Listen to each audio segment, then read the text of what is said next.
जय हिंद दोस्तों, कैसे हैं आप सब। आशा करते हैं आप सब मस्त होंगे।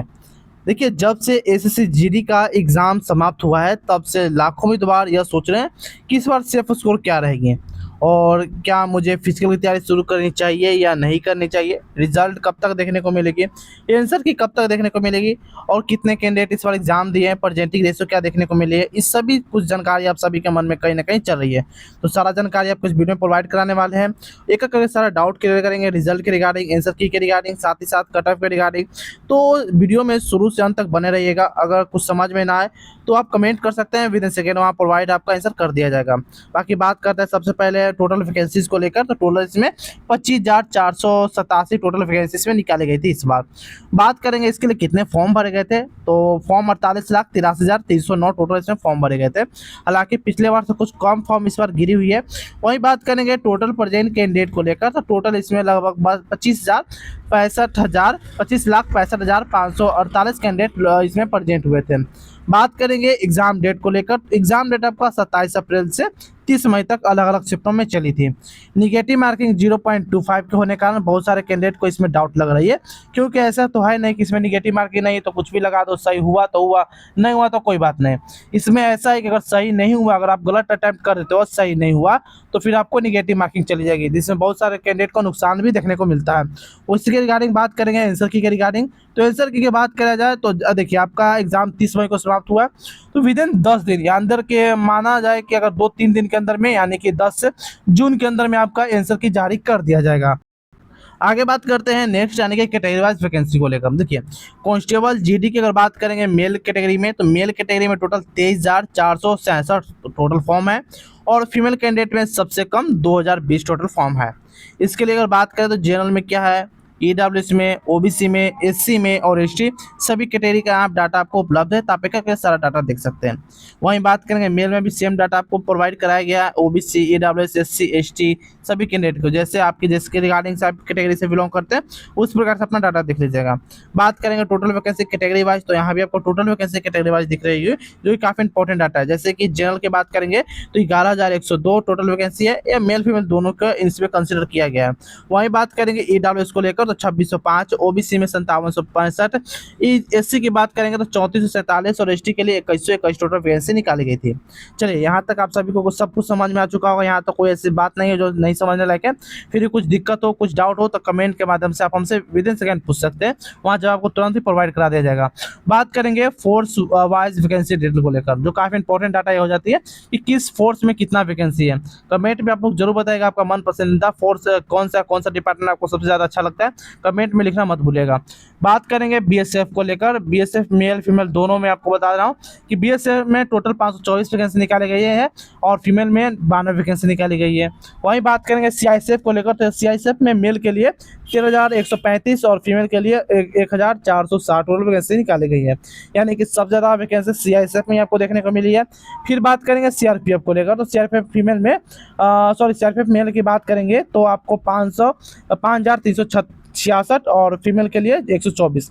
इस प्रकार से यहाँ टोटल आपको हर एक कैटेगरी के लिए हर एक फोर्स का आपको डाटा यहाँ दिख रहा होगा। इसी प्रकार से आपका सारा कुछ देख सकते हो। आगे बात करते हैं एग्जाम पैटर्न को लेकर, तो आप सभी लोगों को पता है एग्जाम पैटर्न क्या रही है। इसमें टोटल 80 क्वेश्चन पूछ जाते हैं, जो कि 160 मार्क्स के होते हैं, यानी कि एक क्वेश्चन के लिए आपको 2 नंबर दिए जाते हैं। ठीक है, वही बात करेंगे एग्जाम ड्यूरेशन की, तो एग्जाम आपका 60 मिनट का होने वाला रहता है। आगे बात करते हैं सब्जेक्ट वाइज ब्रेकडाउन की अगर हम बात करेंगे, तो पार्ट ए की अगर हम बात करेंगे तो पार्ट ए में आपको देखिए total part A, part B, part C, part D में आपका एग्जाम होता है। पार्ट ए में आपका रीजनिंग 20 क्वेश्चन पूछे जाते हैं, पार्ट बी में जनरल अवेयरनेस से क्वेश्चन पूछे जाते हैं 20 क्वेश्चन, मैथमेटिक्स 20 क्वेश्चन पूछे जाते हैं और पार्ट डी में हिंदी या इंग्लिश कोई भी एक सब्जेक्ट जो भी आपको मनपसंद उससे 20 क्वेश्चन पूछ जाते हैं। टोटल आपका 40 मार्क्स का आपका रहने वाला है, यानी कि टोटल 60 मार्क्स का आपको देखने को मिल चुका है। अब नेक्स्ट बात करते हैं आगे, जो कि आपके सब्जेक्ट वाइज डिफिकल्टी लेवल की हम बात करने वाले हैं। इसमें आपका सारा सब्जेक्ट वाइज दिख रही होगी। जितने भी आपको मैं डाटा बता रहा हूँ, मैंने आपको पहले ही फ्रंट पर बता दिया था कि लगभग मेरे पास 3 लाख प्लस कैंडिडेट का डाटा उपलब्ध है, उसी के अनुसार ये कटअप आपको बताई जा रही है। हालांकि कुछ और कैंडिडेट का डाटा मेरे पास 1-2 दिन के अंदर में आने वाली है, उसके रिगार्डिंग में हम बात करने वाले हैं। रीजनिंग की बात करेंगे तो आपका इजी देखने को मिला है। रीजनिंग में सभी कुछ अच्छे लोग जो अच्छे खासे अटैम्प्ट किए हैं, 20 में 17-18 सभी लोग अटैम्प्ट किए हैं। वहीं बात करेंगे बहुत सारे कैंडिडेट 20 में 20 भी अटैम्प्ट किए हैं। जनरल नॉलेज की बात करेंगे तो ये भी मैं आपको मॉडरेट पूछा गया था 15-16, इसमें भी अटेम्प्ट किया गया। मैथमेटिक्स की बात करें तो मॉडरेट टू हार्ड पूछा गया था। देखिए इसका मेन रीजन हो जाता है कैलकुलेशन। कैलकुलेशन बहुत से बच्चों का कमजोर है, उसमें गुना भाग करने में बहुत सारे बच्चों का समय बर्बाद हो चुका है। और बाकी हिंदी और या इंग्लिश की बात करें तो अभी मॉडरेट पूछा गया था। हालांकि हिंदी का लेवल कुछ अलग था, लेकिन इंग्लिश का लेवल भी कुछ अलग था। हिंदी इंग्लिश से कुछ ज़्यादा टफ इस बार पूछी गई थी। बाकी आप सभी का ओपिनियन अलग अलग देखने को मिल सकता है। ऐसा इसलिए कि सभी का पढ़ने का लेवल अलग अलग हो सकता है। किन्हीं को हिंदी हार्ड लगता होगा तो किन्हीं को हिंदी ईजी लगता होगा, किन्हीं को इंग्लिश हार्ड लगता होगा तो किन्हीं को इंग्लिश ईजी लगता होगा। तो सभी का ओपिनियन इसमें अलग अलग हो सकता है, लेकिन अपना राय कमेंट में देना मत भूलिएगा। आगे बात करते हैं सिलेक्शन प्रोसेस को लेकर। तो सिलेक्शन प्रोसेस में स्टेप 1 में आपका रिटन एग्जाम, फेज 2 में आपका फिजिकल, फेज 3 में यानी कि स्टेप 3 में मेडिकल, और स्टेप 4 में आपका डॉक्यूमेंट वेरिफिकेशन यानी कि DV होती है। देखिए रिटन एग्जाम सभी कैंडिडेट लगभग जो भी एवरेज स्टूडेंट पढ़ने वाले होते हैं, जो भी अच्छा खासा उनका तैयारी रहती है लगभग, तो वो पास कर जाते हैं, इसमें कोई डाउट नहीं है। फिजिकल भी की बात की जाए तो मेन इसमें आपका फिजिकल हो जाता है। फिजिकल ठीक ठाक इसमें देखे जाते हैं, काफ़ी टफ फिजिकल होती है। बहुत सारे कैंडिडेट जो पहला बार एग्जाम देते हैं या पहला बार फिजिकल की तैयारी करते हैं, उनके लिए काफ़ी मुश्किल होती है। नामुमकिन नहीं है, लेकिन मुश्किल ज़रूर होती है। मेडिकल की बात किया जाए तो फिर इसके बाद मेडिकल भी टफ होती है। बहुत सारे इसमें बहुत माइनर इसमें मेडिकल चेक किए जाते हैं और DV सभी लोग पास कर जाते हैं। तो मेन जो दिक्कत होती है फिजिकल और मेडिकल में दिक्कत होती है बच्चों को। उसके बाद बात करेंगे फिजिकल में क्या क्या आपका एलिजिबिलिटी होना चाहिए। देखिए अगर आप मेल कैंडिडेट हो तो आप जनरल, EWS, OBC और SC से बिलोंग करते हो तो आपका हाइट 170 सेंटीमीटर होना चाहिए। चेस्ट 80 से 50 सेंटीमीटर होना चाहिए। इसमें 80 बिना फुलाकर और 85 फुलाकर होना चाहिए। रनिंग आपको 5 किलोमीटर 24 सेकेंड में 5 किलोमीटर 24 मिनट आपको कंप्लीट करनी होगी। वहीं बात करेंगे मेल कैंडिडेट को लेकर जो ST कैंडिडेट से बिलोंग करते हैं, ST कैटेगरी से बिलोंग करते हैं, हाइट उनका 162.5 सेंटीमीटर होना चाहिए। चेस्ट 76 से 81 सेंटीमीटर होना चाहिए। और रनिंग की बात किया जाए तो 5 किलोमीटर इन 24 मिनट में आपको कंप्लीट करनी होगी। फीमेल कैटेगरी की बात करेंगे तो जनरल, EWS, OBC, SC से बिलोंग करते हो तो 157 सेंटीमीटर आपका हाइट होनी चाहिए। चेस्ट इसमें कोई क्राइटेरिया फीमेल के लिए नहीं है। रनिंग की बात करें तो 1.6 किलोमीटर यानी कि 1600 मीटर की दौड़ आपको 8.5 मिनट में कंप्लीट करनी होगी। बात करेंगे फीमेल के लिए तो हाइट आपको अगर ST से हो तो हाइट आपका 150 सेंटीमीटर, चेस्ट कोई क्राइटेरिया नहीं और रनिंग दोनों में लगभग समान है। आगे बात करते हैं कट ऑफ को लेकर। कट ऑफ के रिगार्डिंग क्या बात होगी तो देखिए आंध्र प्रदेश की बात करेंगे तो UR से 110, OBC 108, EW 106 और SC की बात करेंगे तो 100 और ST के लिए 95। बात करेंगे अरुणाचल प्रदेश को लेकर तो UR में 95, OBC 93, EW 91, SC 88 और ST 85 के अप्रॉक्स में। बात करेंगे असम को लेकर तो UR 102, OBC 100, EW 98, SC 95 और ST 90 के अप्रॉक्स में। बिहार की बात करेंगे तो बिहार में UR 120, OBC 118, EW 116, SC 112, ST 108। Chhattisgarh की बात करेंगे तो UR 105, OBC 103, EW 101, SC 98, ST 94। Goa UR 90, OBC 88, EW 86 और SC 84, SC 84 और ST 80 के अप्रोक्स में देखने को मिल जाएगी। आई होप मैंने अभी तक जितना भी आपको डाटा बताया सारा कुछ समझ में आया होगा। आगे बात करते हैं गुजरात के रिगार्डिंग। तो गुजरात में अगर UR के अगर 112 के अप्रोक्स में आपका अंक बन रहा है तो आप सेफ हो। OBC 110, EW 108, SC की बात करें 104, ST 100। Haryana UR 120, OBC 118, EW 116, SC 112, ST 108। Himachal Pradesh की बात करेंगे तो UR 108, OBC 106, EW 104, SC की बात करेंगे 100, ST 96। Jharkhand UR 110, OBC 108, EW 106, SC 102, ST 98। Karnataka की बात करेंगे तो कर्नाटक में UR 108, OBC 106, EW 104, SC 100, ST 98, ST 96।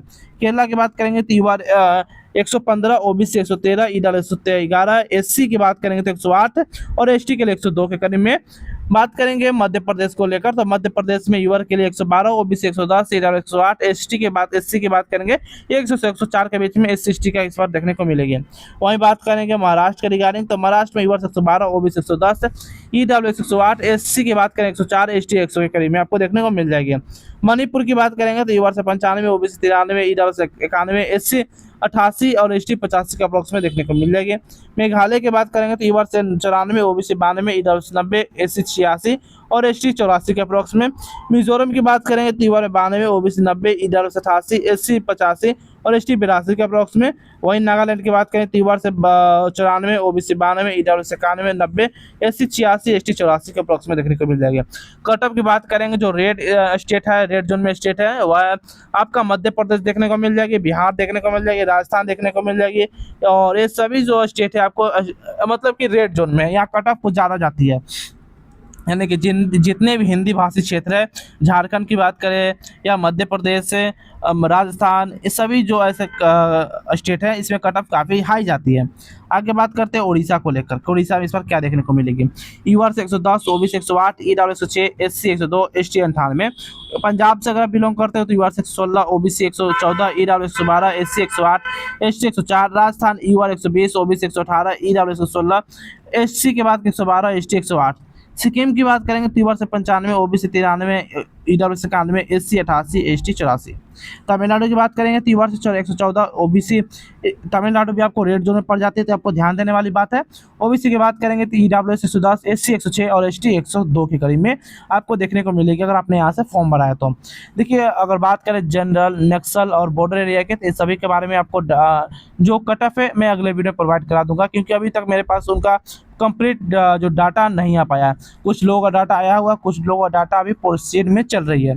Telangana की बात करेंगे तो यूआर के 110, ओबीसी 108, ईडब्ल्यू 106 और एससी की बात करेंगे 102 और एसटी के लिए 98 आपको देखने को मिल जाएगी। आगे बात करते हैं त्रिपुरा के लिए, तो यूआर से 96, ओबीसी 84, ईडब्ल्यू 92, एससी 88, एसटी 85 के अप्रॉक्स में आपको देखने को मिल जाएगी। उत्तर प्रदेश यूआर 120, ओबीसी 118, ईडब्ल्यू 116 और एससी 112, एसटी 108 के अप्रॉक्स में। ध्यान देने वाली बात है कि उत्तर प्रदेश भी आपको रेड जोन में आपको पड़ जाएगी। आगे बात करते हैं उत्तराखंड को लेकर, तो यहाँ 112 और OBC 110, EW 108, SC 102, ST 104। West Bengal UR 112, OBC 110, EW 108, SC की बात करेंगे 104 और एसटी 100 के करीब में आपको यहाँ पर भी देखने को मिल जाएगी। आई होप जितने भी मैंने आपको अभी स्टेट का कटा बताया सारा कुछ समझ में आ चुका होगा। बात करते हैं नेक्स्ट नक्सल एरिया के लेकर, बात करेंगे जनरल एरिया और बॉर्डर एरिया, सभी के कट ऑफ की बात अगले वीडियो में करेंगे। अभी तक आपको मैं बता दिया कि किस स्टेट में कितनी कट ऑफ रहने को उम्मीद है, प्लस माइनस आपको 3-4 की बढ़ोतरी या घटोतरी देखने को मिल जाएगी, 3 हो या 4 हो। आंसर की रिगार्डिंग बात करेंगे तो 10 जून तक, 10 से 12 जून तक आपका आंसर की देखने को मिल जाएगी। रिजल्ट अगले मंथ के मिड में, यानी कि 10 से 15 जुलाई के बीच में अगले महीने में आपको ये भी रिजल्ट आपको देखने को मिल जाएगी। बाकी रिजल्ट के रिगार्डिंग या आंसर के रिगार्डिंग कुछ भी इन्फॉर्मेशन आएगी तो इस चैनल पर देखने को मिल जाएगी। तो चैनल को आप सब्सक्राइब कर सकते हो, बेल आइकन दबा सकते हो, क्योंकि आपको पता है कि सबसे पहले कुछ भी जानकारी आती है तो सबसे पहले आपको इसी चैनल पर देखने को मिलती है। तो फिर मिलते हैं कोई और इन्फॉर्मेटिव वीडियो में, तब तक के लिए जय हिंद जय भारत दोस्तों।